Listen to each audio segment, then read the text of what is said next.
Garant de l'accord pour la paix entre les autorités et les groupes armés signataires de cet accord, l'Algérie a cru bon de recevoir des membres de la coordination des mouvements de l'Azawad.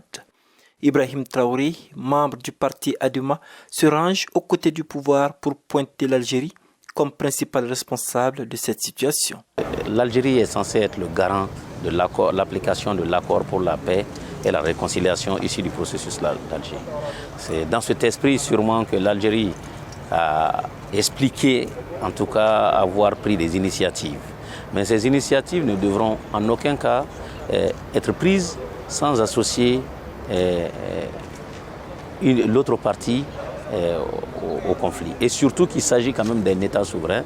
Modibo Soumaré, président du parti AFD, appelle lui à la vigilance et à trouver d'autres moyens de dénonciation, surtout avec un voisin stratégique comme l'Algérie.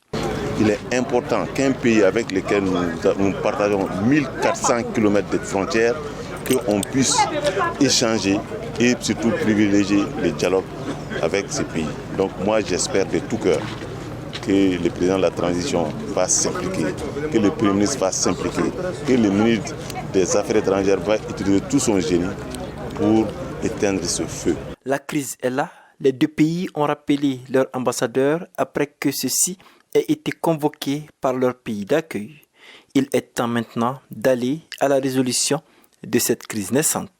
Il est important que les autorités maliennes et les autorités algériennes continuent leur dialogue et puis essayer de se comprendre pour dépasser ces problèmes-là. Parce que nous sommes vraiment contraints de vivre ensemble parce que nous avons quand même une frontière de plus de 1000 km.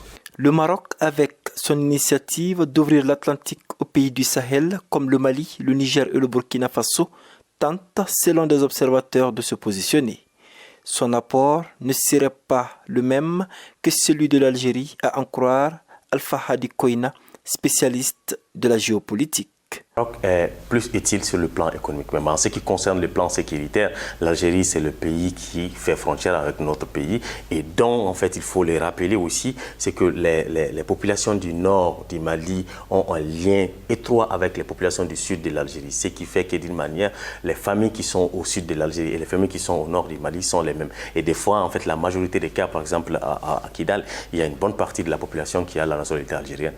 Si les autorités de la transition ne se sont pas exprimées depuis le rappel des ambassadeurs, le gouverneur du district a cependant refusé d'autoriser la mobilisation prévue devant l'ambassade d'Algérie le vendredi dernier. Mohamed Denyouko pour VOA Afrique, Bamako.